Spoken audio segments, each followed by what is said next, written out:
बीतते वक्त के साथ लगातार अब इस बात पर जोर बढ़ता चला जा रहा है कि क्या सुशांत सिंह राजपूत डिप्रेशन के शिकार थे। क्या डिप्रेशन की उनकी बात और सुसाइड की थ्योरी अपने आप में सही थी, क्योंकि उस पर अब कई सवाल खड़े हो रहे हैं। कहीं ये एक मर्डर तो नहीं। अब ताजा खबर आपके सामने आ रही है कि क्या रिया चक्रवर्ती ने सुशांत के सदमे में होने की बात या फिर उनके निराश और हताश होने के बाद एक सोची समझी रणनीति के तहत तो नहीं तैयार किया, क्योंकि सुशांत के करीबी दोस्त इस पूरी थ्योरी को लगातार खारिज कर रहे हैं। हर दिन रिया चक्रवर्ती की थ्योरी फेल होती हुई दिखाई दे रही है और सुशांत के साथ काम करने वाले लोग, उसके करीबी मित्र, तमाम लोग यही कह रहे हैं, यहां तक कि उसका पूरा परिवार, कि सुशांत सिंह मानसिक तौर पर इतने मजबूत थे कि वो कभी आत्महत्या नहीं कर सकते थे। सवाल ये बड़ा उठने भी लगा है कि क्या सुशांत सिंह राजपूत का वाकई में मर्डर हुआ है, क्या उनका कत्ल किया गया है। सुशांत के दोस्त कुशल जवेरी ने सुशांत के साथ बातचीत की 2 जून को, और ये व्हाट्सएप चैट थी। व्हाट्सएप चैट को अब सुशांत के मित्र ने साझा किया है, जिसमें जो तथ्य निकल कर आ रहे हैं वो अपने आप में बहुत ही स्पष्ट तौर से ये संकेत देते हैं कि अपनी आत्महत्या के महज 10 दिन पहले तक बहुत ही बेहतर तरीके से सुशांत अपनी जिंदगी जी रहे थे। कुशल जवेरी से जुड़े जो बातचीत है वो भी हम आपको लगातार दिखा रहे हैं, और इसके साथ साथ हम ये भी उस चैट के जरिए आपके सामने प्रस्तुत करने की कोशिश कर रहे हैं कि सुशांत और उनके दोस्त कुशल जवेरी के बीच जो व्हाट्सएप चैट हुई, उस चैट में कहीं से भी निराशा की बात निकलकर भी सामने नहीं आती है। कुशल जवेरी, जो कि सुशांत के मित्र हैं, इस वक्त हमारे साथ मौजूद हैं। कुशल जवेरी, आपने जो बातें सामने रखी हैं, 14 जून को जब सुशांत के कमरे में 2 लोग थे, तो दीपेश सावंत और सिद्धार्थ पिटानी, हमें पता चला है कि मौत के बाद दीपेश ने आपसे बातचीत की थी। दीपेश ने आपसे क्या कहा, क्या बातें हुई थी?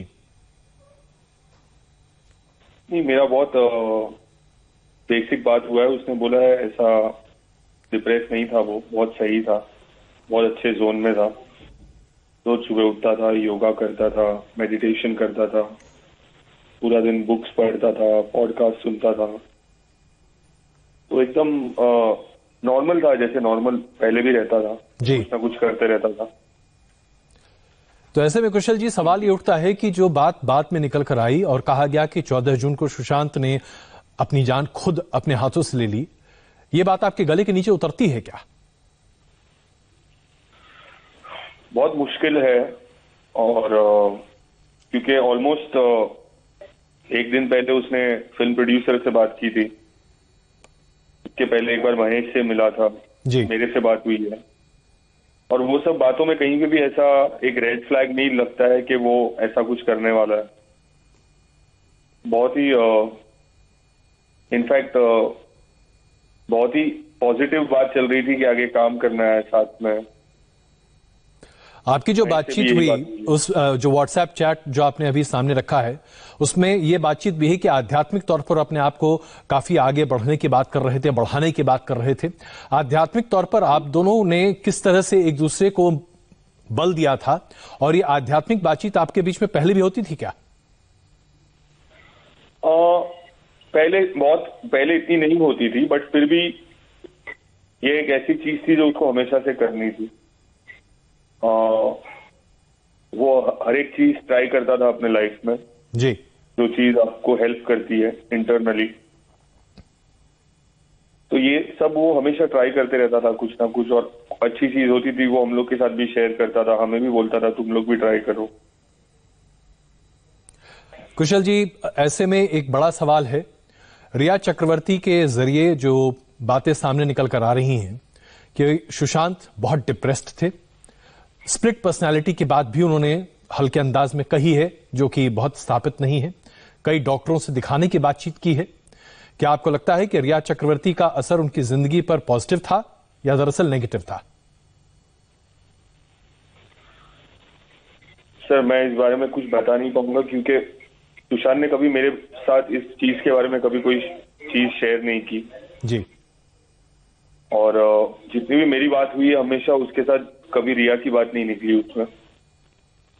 मेरे साथ जब भी बात हुई है बहुत अच्छी बात हुई है, पॉजिटिव हुई है।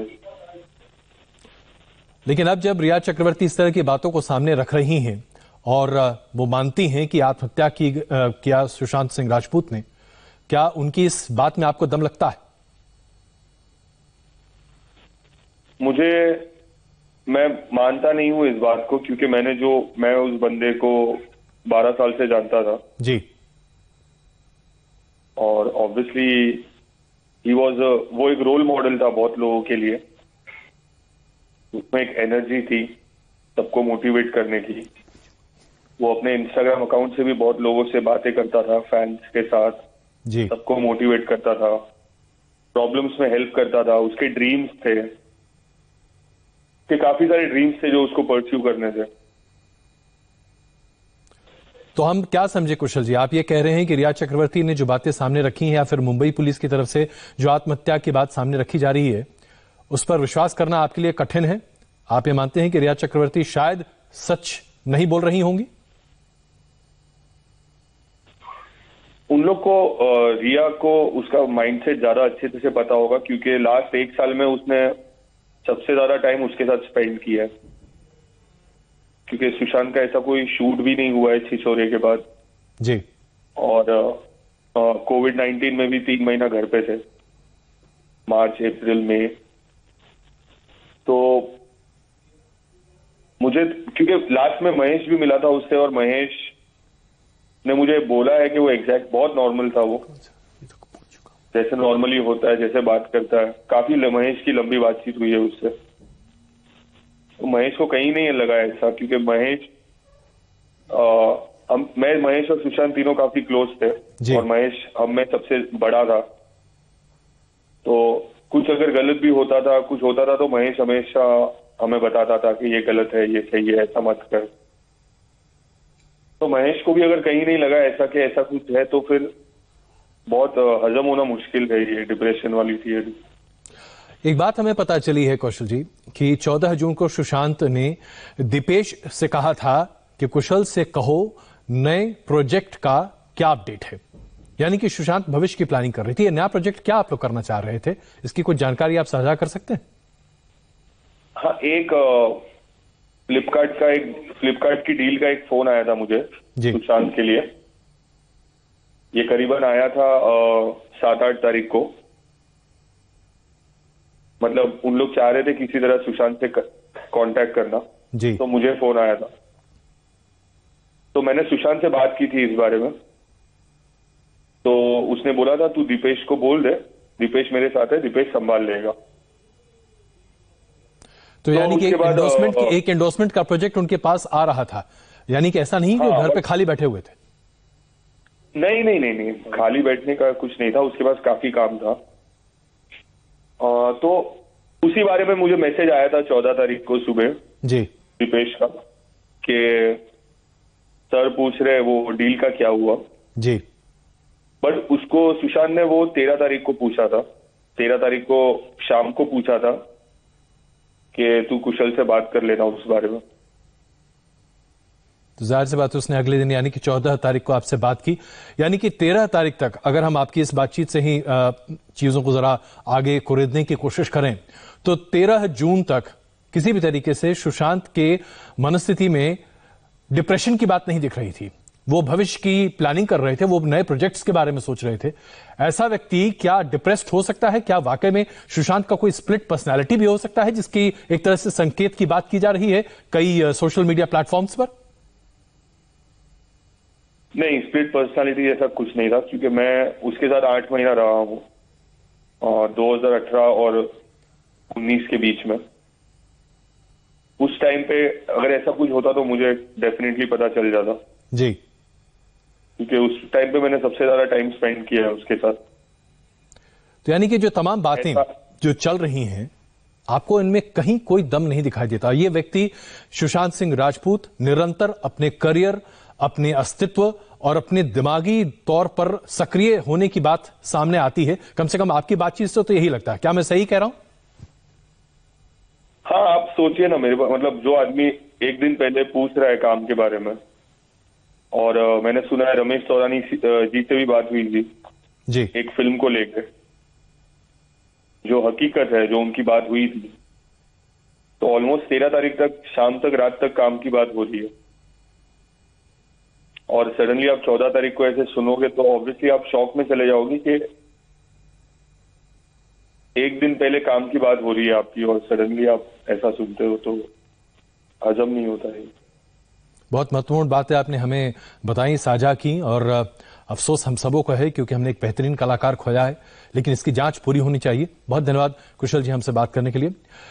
कुशल जवेरी ने सुशांत को लेकर जो बातें सामने रखी हैं वो बिल्कुल स्पष्ट है कि सुशांत सिंह राजपूत खुशमिजाज थे, जिंदा दिल थे, लगातार काम की बात करने की कोशिश कर रहे थे और काम पर ध्यान भी दे रहे थे। एक ऐसा व्यक्ति जो मानसिक तौर पर बहुत ही स्ट्रांग रहा हो, क्या वो आत्महत्या कर सकता है? सुशांत के साथ पर्सनल और प्रोफेशनल स्पेस शेयर करने वाले राम नरेश दिवाकर, जो कि उनके मित्र रहे हैं, हमारे साथ अभी इस वक्त मौजूद भी हैं। हम आपको दिखा रहे हैं उनका ये वीडियो जो आप देखिए, जिससे बड़ी स्पष्ट बातें होती हैं कि एक जिंदा दिल इंसान किस मस्त तरीके से लोगों से बातचीत कर रहा है और एक तरह से पूरी अच्छी जिंदगी को जीने की कोशिश कर रहा है।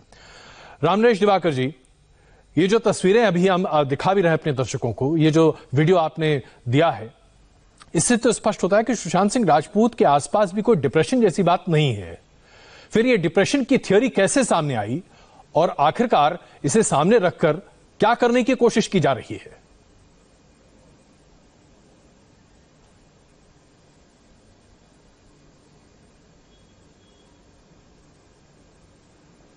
आवाज नहीं आ रही। आपको हमारी आवाज आ रही है राम नरेश दिवाकर जी? हाँ, अभी आई जी। मेरा सवाल सुन पा रहा हूं जी। मेरा बड़ा सीधा सा सवाल है। हाँ, जो वीडियो आपका है जिसमें आप सुशांत भी दिख रहे हैं, जो तमाम बातें निकल कर आ रही हैं और दोस्तों के द्वारा भी, हाँ। जो व्यक्ति लगातार अपने करियर के प्रति सजग रहे, जो करियर को लेकर आगे बढ़ना चाहता है, जिसकी प्लानिंग है फ्यूचर को लेकर, जो एक बहुत ही दृढ़ निश्चय वाला व्यक्ति है, जिसका दिमाग बहुत ही मजबूत है, ऐसा व्यक्ति क्या सुसाइड कर सकता है? पहला। और दूसरा, ये सुसाइड की थियरी सामने रखकर क्या करने की कोशिश की जा रही है? क्या इसके पीछे कोई राज या रहस्य आपको लगता है?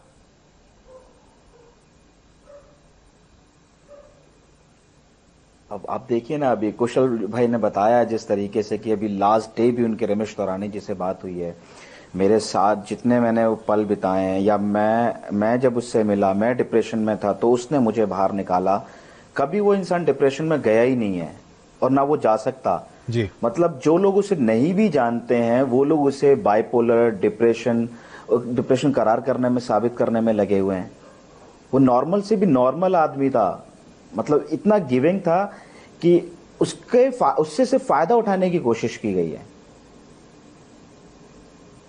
फायदा उठाने की कोशिश की गई। फायदा कौन? बहुत ज्यादा नॉर्मल आदमी है सर वो इंसान। फायदा कौन उठाने की कोशिश कर रहा था? ऐसे कौन से लोग हैं? क्या आपका संकेत रिया चक्रवर्ती की तरफ अभी है? जो इसके साथ लोग रह रहे थे, हाँ, जो ये संदीप है, ये आपका पठानी है, क्यों नहीं जवाब देते हैं? क्यों इंटरव्यूज से भाग रहे हैं? क्यों पुलिस को जवाब नहीं दे रहे हैं? डायरेक्ट आके बोल क्यों नहीं रहे? बात क्यों नहीं करना चाह रहे हैं लोग? पुलिस इनसे इंक्वायरी क्यों नहीं कर रही है ढंग से? इनसे पूछे ना। लास्ट टाइम तक तो ये थे, घर में थे, उस टाइम भी घर में थे जब वो इस अवस्था में पाया गया है। मैं तो इसको सुसाइड नहीं कहूंगा, किसी भी हाल में सुसाइड है ही नहीं। वो इंसान सुसाइड कर ही नहीं सकता। वो दूसरों को उन चीजों से निकालता था, दूसरों की वो हेल्प करता था। तो आप कैसे कह सकते हैं? क्योंकि आप कुछ ना कुछ छुपाने के लिए उसको कह रहे हैं कि वो डिप्रेशन में था। अच्छा, ऐसी कभी कोई बातचीत, कोई चर्चा आपके सामने? फैमिली को नहीं बता रहे। मैंने क्या ऐसी कोई बातचीत, कभी चर्चा कभी सामने आई रिया चक्रवर्ती के द्वारा कभी भी पहले बीते 1 साल में, जब वो सुशांत सिंह राजपूत के साथ थी? नहीं, कोई ऐसी चर्चा नहीं है उसके मेरे सामने उसकी ऐसी। कभी उसने कोई ऐसा बोला नहीं कि मेरा ये चल रहा है, वो चल रहा है। हाँ, प्रोजेक्ट्स के बारे में बोलता था। वो एक प्रोजेक्ट उसने मुझे बताया था कि वो मोदी जी से डिस्कशन करने वाला है इस चीज को लेके कि दिवाकर, मैंने बहुत बड़ा प्लान सोचा है एक इंडिया के लिए, अपनी कंट्री के लिए, कि 100 साल में एक बहुत बड़ी चीज होगी और बॉलीवुड हिल जाएगा। उसने मुझे बोला था इस चीज के बारे में। एक और उसने प्लान बताया था कि दिवाकर, मैं गायब होने वाला हूं और 5 साल के लिए तुझे मैं दिखूंगा नहीं, क्योंकि मैं तुझे पता है ऐसी ऐसी चीजें होती है दुनिया में, अनटचेबल प्लेसेस जानता है। मैंने कहा नहीं। तो कह रहा है उस जगह पर मैं चला जाऊंगा अभी, शायद इंडस्ट्री से भी कहीं ना कहीं, अगर मैं सोचूं तो था थोड़ा सा उसको कि अभी जो फिल्म बीच में नहीं चली, ठीक है, मगर वो डिप्रेशन में नहीं रह सकता। वो आदमी जब प्लानिंग कर रहा है इतनी सारी, मोदी जी से डिस्कशन करने की बात उसने करी कि मैं तुझे बताऊंगा पक्का, बस पहले हो जाए। उसके बाद उसने बोला कि अनटचेबल प्लेसेस पे चला जाऊंगा, मेरे को एक बंदा ऐसा चाहिए, बंदी ऐसी चाहिए जिसका आईक्यू लेवल मेरे को बीट कर सके। और मैं वैन उसने मुझे दिखाई प्रोजेक्टर पे, दिवाकर, मैं ऐसी वैन खुद बनाऊंगा। और ये देख रहा है, मैं अपना डॉग और अपनी वैन खुद क्रिएट करके और मैं ट्रैवल पे निकलना चाहता हूं और मैं फिर वापस नहीं आऊंगा 5 साल के लिए कम से कम। और उसके लिए गवर्नमेंट उसने अप्लाई किया हुआ था, कह रहा था कि वो आ जाए, मेल आ जाए, सर्टिफिकेट आ जाए, उसके बाद मैं निकल जाऊंगा। उसमें अपनी जानकारी इसको होता है। आप ये सारी चीज अगर आप गवर्नमेंट को प्रोवाइड करते हो तो गवर्नमेंट इसके लिए आपको 10 लाख रुपए देती है। और मेरे लिए बहुत है यार, 10 लाख रुपए, मैं ऐसे भी रह सकता हूं। तो ऐसा इंसान जो लाइफ जीने की सोच रहा हो, तो कैसे आप बोल सकते हैं कि डिप्रेशन में रहेगा वो? जाहिर सी बात है, इसमें कई ऐसे तार हैं जो हम जोड़ नहीं पा रहे हैं और कई ऐसी थियरीज फ्लोट कर रही हैं जिसके बारे में कहना बड़ा मुश्किल है। आपसे बातचीत हुई, बहुत धन्यवाद इस बातचीत के लिए। हम यहां पर बस एक छोटे से ब्रेक के लिए रुक रहे हैं। ब्रेक के बाद मौलाना ने रिमोट का बटन दबाया और इमरान खान को रोना आ गया। स्पेशल